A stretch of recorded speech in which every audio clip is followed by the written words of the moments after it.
ہندوستان اور خراسان یعنی موجودہ افغانستان کا ذکر۔ ابن ماجہ کی روایت ہے عن عبداللہ ابن الحارث رضی اللہ تعالی عنہ قال رسول اللہ صلی اللہ علیہ وسلم یخرج ناس من المشرق یؤتون للمہدی یعنی سلطانہ، یعنی سلطانہ، دونوں طرح سے پڑھ سکتے ہیں۔ حضرت عبداللہ ابن حارث فرماتے ہیں رضی اللہ تعالی عنہ کہ حضور نے ارشاد فرمایا مشرق کی طرف سے وہ فوجیں نکلیں گی، لوگ آئیں گے جو عرب میں مہدی کی حکومت قائم کریں گے۔ یہ مہدی کون ہوں گے اس کا ذکر میں ذرا بعد میں کروں گا، لیکن نوٹ کر لیجئے کہ مہدی سے پہلے لازماً کسی مشرقی علاقے کے اندر وہ نظام قائم ہو چکے گا، تب وہاں سے فوجیں آئیں گی نا۔ یہ مشرق کون سا ہے؟ عرب کے مشرق میں آپ چلیے، ایران بھی آ جائے گا، افغانستان بھی ہے، پاکستان بھی ہے، اور اگر اسے اور توسیع دیں تو ہندوستان بھی ہے۔ یہ ہے عرب کا مشرق، اس سے فوجیں جائیں گی۔ اس کا کیا مطلب ہے کہ اس میں سے کسی جگہ پر نظام خلافت پہلے قائم ہو جائے گا تاکہ وہاں سے فوجیں جائیں گی جو جزیرہ نما عرب میں حضرت مہدی کی حکومت کو قائم کریں گی۔ اب دوسری حدیث سنیے، یہ سنن ابن ماجہ کی حدیث تھی جو میں نے آپ کو سنائی، آپ نے پڑھی۔ دوسری عن ابی ہریرہ رضی اللہ تعالی عنہ، یہ ترمذی شریف کی روایت ہے، قال قال رسول اللہ صلی اللہ علیہ وسلم یخرج من خراسان رایات سود لا يردها شیء حتی تنصب بایلیا۔ خراسان کے علاقے سے سیاہ جھنڈے لے کر فوجیں آئیں گی، ان کا رخ کوئی موڑ نہیں سکے گا، ان کو پیچھے پھیر نہیں سکیں گے کوئی بھی، یہاں تک کہ وہ یروشلم میں جا کر جھنڈے نصب کر دیں گے۔ ایلیا حضور کے زمانے میں یروشلم کو کہتے تھے۔ یہ یروشلم تھا جب حضرت سلیمان کی حکومت تھی، اور یہاں پر معبد سلیمانی، ہیکل سلیمانی قائم ہوا، پھر یہ یروشلم ہی رہا ہے تاریخ میں، یہاں تک کہ سن 70 عیسوی میں جب ٹائٹس رومی جنرل نے اس کو گرایا، ختم کیا، سیکنڈ ٹیمپل گرا دیا، اور یہاں سے یہودیوں کو کہا نکل جاؤ، یہاں سے کوئی یہودی باقی نہیں رہا، بالکل تہو بالا برباد کر دیا۔ اس کے کوئی 150 سال بعد ہیڈریان، رومن ایمپرر ہیڈریان، اس نے پھر دوبارہ آباد کیا اس شہر کو۔ 150 سال تک یہ بالکل بنجر اور بالکل غیر آباد پڑا تھا۔ اب ہیڈریان نے جب آباد کیا تو اس کا نام ایلیا رکھا، اب یروشلم نام نہیں تھا۔ تو حضور کے زمانے میں پھر اس کا نام ایلیا تھا، اور اب اس سے کیا معلوم ہو رہا ہے کہ یہ یروشلم مسلمانوں کے قبضے سے اس وقت نکلا ہوا ہوگا، ایک دفعہ پہلے نکلا تھا، سن 1099 عیسوی میں مسلمانوں کے ہاتھ سے نکلا، کروسیڈرز، عیسائیوں نے آ کر اس کو قبضے میں کیا، لاکھوں مسلمانوں کو مارا، قتل کیا۔ اس کو 1187 عیسوی میں واپس لیا ہے۔ کس نے لیا ہے؟ صلاح الدین ایوبی، کرد۔ عرب کھوکھلے ہو چکے تھے، عربوں نے کھویا، واپس نہیں لے سکے، بہت حکومت کر چکے تھے، 400-500 برس کی حکومت کر کے، اور ان کے عیش اور ان کے آرام، اب ان میں جان نہیں تھی کہ وہ واپس لے سکے۔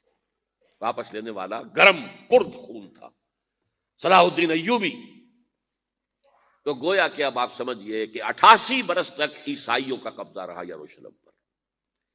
اب 1967 میں یہودیوں نے قبضہ کیا ہے، اور اب 38 برس تو ہو گئے، 88 نہیں تو 38 برس تو ہو گئے ہیں، لیکن وہ دور آئے گا کہ اب پھر لیں گے، لینے والے عرب بھی نہیں ہوں گے، خراسان کے علاقے سے فوجیں آئیں گی۔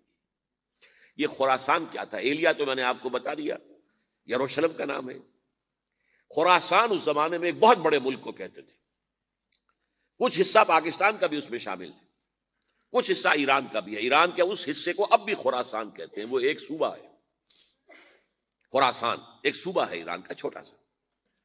پاکستان میں خاص طور پر یہ جو علاقہ مالاکنڈ ایجنسی کہلاتی ہے، اس سے اوپر جتنا علاقہ ہے، اور یہ جو واخان کی ایک پٹی آتی ہے اوپر، واخان افغانستان کی ایک پٹی سی دم سی چلی آتی ہے جو جا کر چائنا کی سرحد سے مل جاتی ہے، یہاں سے لے کے یہاں تک یہ جو مالاکنڈ کا وہ درہ ہے اور پہاڑ ہے، یہ بھی خراسان کا حصہ ہے۔ باقی تقریباً 2/3 آف افغانستان ساؤدرن حصہ نہیں ہے خراسان کا حصہ، یہ سیستان کہلاتا تھا، یہ خراسان نہیں ہے، لیکن یہ کہ اوپر کا 2/3 آف افغانستان اور اس کے ساتھ یہ جو عرب، جو اب یہ ترک ممالک آزاد ہوئے ہیں سوویت یونین کے ڈسولوشن کے ساتھ، یہ سارا علاقہ کہلاتا ہے خراسان بزرگ، دی گریٹ خراسان۔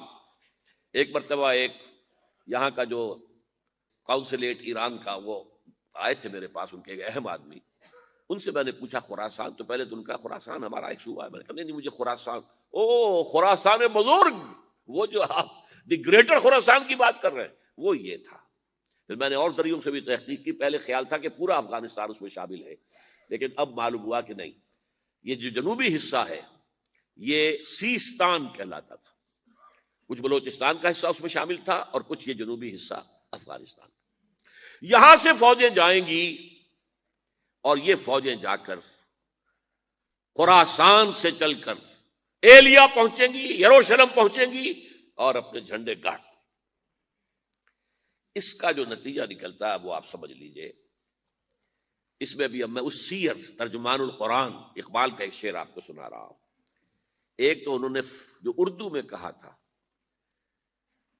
میر عرب کو آئی ٹھنڈی ہوا جہاں سے، میرا وطن وہی ہے، میرا وطن وہی ہے۔ ٹھنڈی ہوا حضور کو آئی، مجھے ہندوستان کی طرف سے ٹھنڈی ہوا آ رہی ہے صلی اللہ علیہ وسلم۔ اس کا جو ہے حوالہ مجھے نہیں مل سکا ہے اب تک، لیکن لوگ مانتے ہیں کہ ہاں ہے، حدیث ہے، پڑھی ہے ہم نے، لیکن بتا نہیں پا رہے کوئی۔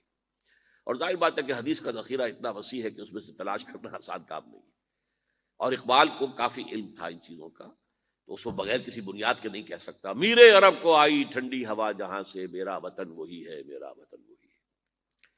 لیکن اس سے بھی زیادہ جو بات ہے وہ علامہ اقبال کا ایک شعر ہے جس کے پہلے مصرعے میں تو حضرت مہدی کا ذکر ہے، وہ میں بعد میں اس کا ذکر کروں گا جب ان کا وقت آئے گا۔ خضر وقت از خلوت دشت حجاز آید برون، خضر وقت، وقت کا خضر، میرے نزدیک وقت کا مجدد حضرت مہدی، وہ خلوت حجاز سے باہر آئیں گے۔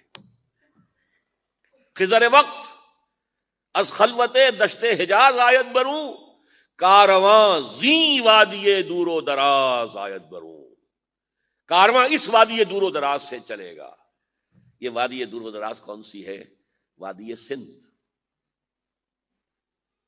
وادی سندھ کا تصور پتہ نہیں آپ کو کیا ہے، آپ کو معلوم ہونا چاہیے کہ وادی سندھ، یہ سارے ٹریبیوٹس جو آ رہے ہیں جو وادی اس دریائے سندھ میں مل رہے ہیں، جیسے ایک درخت ہوتا ہے اور اس کی شاخیں ہیں، وہ تو درخت کے تنے سے نکلی ہیں۔ ایک یہ کہ ٹریبیوٹریز ہوتی ہیں، چھوٹے چھوٹے دریا ہوتے ہیں، وہ ملتے ہیں تو ایک بڑا دریا بنتا ہے۔ یہ ٹریبیوٹریز مشرق سے بھی آ رہی ہیں سندھ میں، اور مغرب سے بھی آ رہی ہیں۔ افغانستان کا جو مشرقی حصہ اسی وادی سندھ کے اندر ہے، اور یہ موجودہ پاکستان، بلکہ اس میں سے کچھ حصہ جو ہم چھوڑ چکے ہیں، ہم سے نکل گیا دریائے ستلج تک، یہ اس وادی سندھ کا حصہ ہے۔ کہاں آ رہا ہے ستلج؟ سندھ میں، اور بیاس تو ستلج میں پہلے ہی آ گیا، راوی آ گیا، چناب آ گیا، جہلم آ گیا، سب سندھ میں پہنچ گئے، پیٹن کوٹ میں سب پہنچ گئے کہ نہیں پہنچ گئے؟ اوپر سے یہ دریائے سوات آ رہا ہے، یہ دریائے دیر آ رہا ہے، یہ دریا فلاں آ رہا ہے، یہ دریا فلاں آ رہا ہے، سب دریائے کابل میں ہو کر کہاں پہنچے؟ سندھ میں۔ اوپر سے دریائے ہنزہ آ رہا ہے، دریائے گلگت آ رہا ہے، کہاں آ کر گرے؟ سندھ میں۔ پھر یہ جو دریا آ رہے ہیں جو ہمارے جو ہے درائے گومل سے چلا آ رہا ہے، ٹوچی چلا آ رہا ہے، کہاں جاتے؟ سندھ میں۔ یہ پوری وادی ہے، یہ افغانستان کا مشرقی حصہ جو پختون ہے، 100% پختون، وہ در حقیقت وادی سندھ کے اندر ہے۔ یہ دو طرف سے وادی سندھ۔ کارواں زی سے مراد ازیں، کارواں ازیں وادی دور و دراز آیت برو، فوجیں یہاں سے جائیں گی حضرت مہدی کی حکومت قائم کرنے کے لیے۔ خضر وقت از خلوت دشت حجاز آیت برو، کارواں زی وادی دور و دراز آیت برو۔ یہ ہے اس سیر کا۔ حالانکہ یہی شخص ہے جو اپنے خطبات کے اندر نفی بھی کرتا ہے کہ یہ مہدی اور وہ یہ سب تصورات جو ہیں یہ کوئی صحیح نہیں ہے، اور یہ پرانی کوئی روایات چلی آ رہی تھی، ہر مذہب میں تصور ہے، اس طرح کی بات کہی ہے۔ جب عقل سے بات کرتا تھا تو اس میں ٹھوکریں کھاتا تھا، جب دل سے اس کے یہ سیلاب کے مانند چشمہ ابھرتا تھا دل سے اس کی شاعری کا، اس میں ہوتے تھے وہ حقائق کہ جو ابدی ہے۔ اس پر جو اشفاق صاحب ہوتے تھے ہمارے ہاں، اشفاق احمد ادیب، ڈرامہ نگار تلقین شاہ، انہوں نے بڑی پیاری بات کہی تھی، اگرچہ ان کا مذاق اڑایا تھا روزنامہ نوائے وقت نے، بات بڑی پیاری تھی۔ اقبال ایک دن کا اقبال تھا، ایک رات کا اقبال تھا۔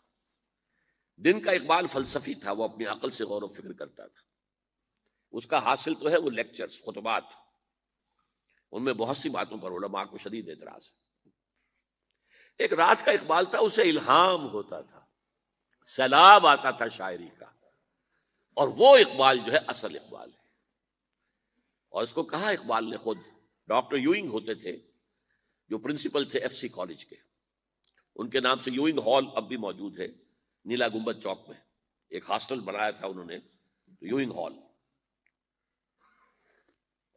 ایک دعوت میں سب جمع تھے، ڈاکٹر یوئنگ بھی تھے، علامہ بھی تھے۔ یوئنگ نے بڑا تیکھا وار کیا کہ ڈاکٹر اقبال، ہم نے سنا ہے کہ آپ جیسا آدمی بھی وربل ریولیشن کا قائل ہے۔ کو پہلے مسئلہ سمجھ لیجئے ورنہ واقعہ سمجھ نہیں آیا تھا۔ ایک ہے وربل، وحی باللفظ، قرآن کے بارے میں ہمارا عقیدہ یہ الفاظ اللہ کے ہیں۔ ایک ہوتا ہے وحی، لیکن اس وحی میں لفظ جو ہے وحی کا نہیں ہوتا، بلکہ وہ انسپیریشن کہلاتی ہے، کوئی بات آپ کے ذہن میں ڈال دی گئی، آپ نے اپنے الفاظ میں اس کو ادا کیا۔ تو یہ سمجھتے ہیں کہ وحی جو ہے یہ ہمیشہ وحی باللفظ وربل نہیں ہوتی، یہ عیسائیوں کا عقیدہ ہے۔ اور وہ عقیدہ کیوں بنایا ہے؟ اب ایک بات سے بات نکل رہی ہے، انجیلیں 100 سے زیادہ تھیں، اب بھی کم سے کم 4 کو کینونیکل کہتے ہیں، تو ان چاروں میں اختلاف ہے، تو کون سی انجیل ہے؟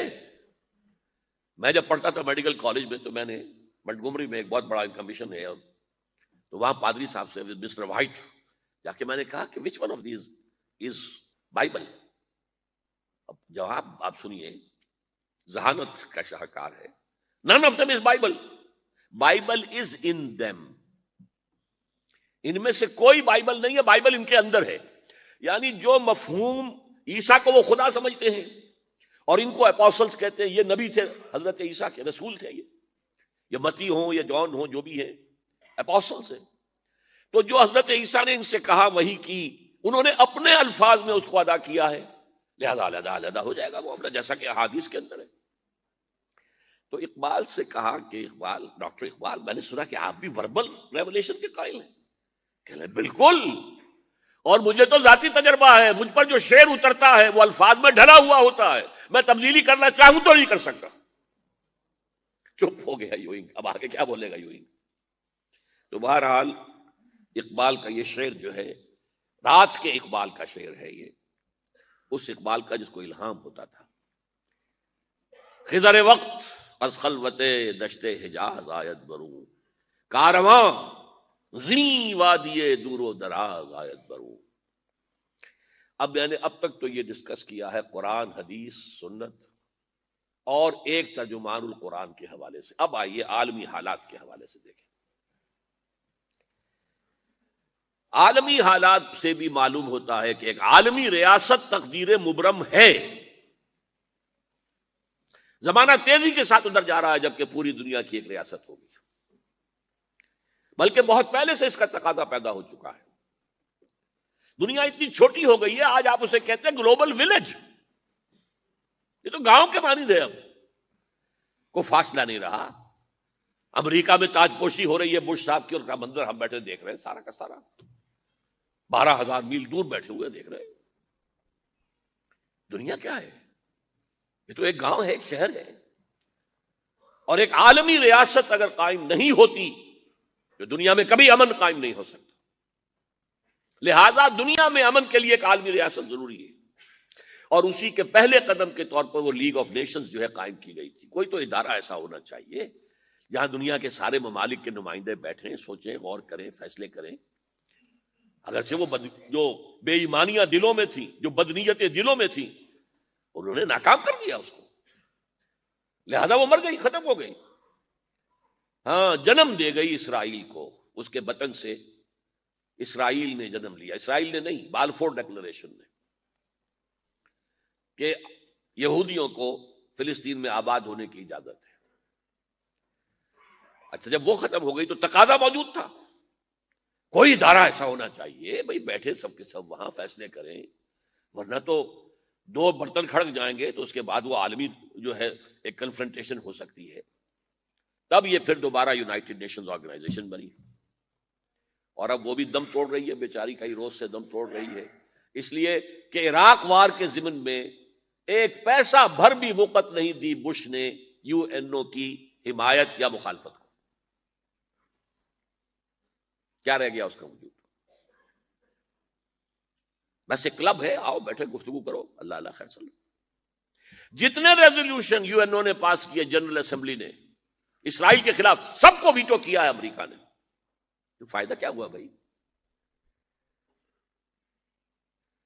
جنرل اسمبلی کا فیصلہ کشمیر کے بارے میں موجود ہے 55 سال سے, اس پر عمل درآمد نہیں ہو سکتا. تو وہ در حقیقت جب عدل انسان کے اندر نہ ہو, اللہ پر ایمان اور یقین نہ ہو, آخرت کے محاسبے کا احساس نہ ہو, تو کوئی بھی آپ ادارہ بنا لیں پھر ہو جائے گا. ایک زمانے میں, وہ بھی میرے زمانے طالب علمی کا ہے, جمعیت طلبہ والے جو ہے کراچی سے نکالا کرتے تھے اسٹوڈنٹس وائس, ایک انگریزی ہفت روزہ, اس میں لکھا تھا یو این او کا مطلب ہے یونائٹڈ نیشنز آرگنائزیشن نہیں, انٹائڈ نیشنز آرگنائزیشن, جو بندھی ہوئی نہیں ہے آپس میں. یہ نیشنز جو ہے ان کا کوئی آپس میں تعلق نہیں ہے, ان کی آرگنائزیشن ہے انٹائڈ, یونائٹڈ کی بجائے. اور آج اس کا مظہر سامنے آ چکا ہے. لیکن تقدیر مبرم ہے, the march of history can not be stopped.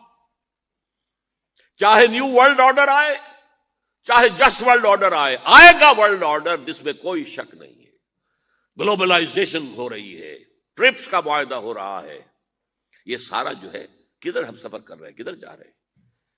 Towards a world state.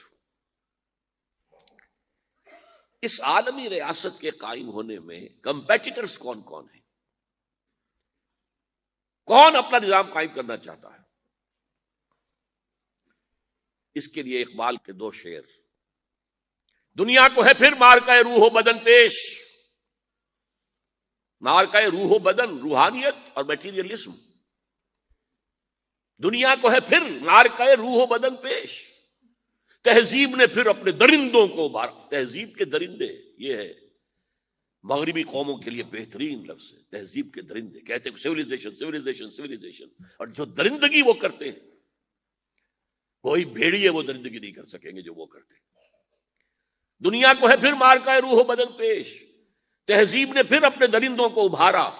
اللہ کو پامر دیے مومن پہ بھروسہ, ابلیس کو یورپ کی مشینوں کا سہارا. This grand confrontation is very soon to come, very soon to come, very soon to come.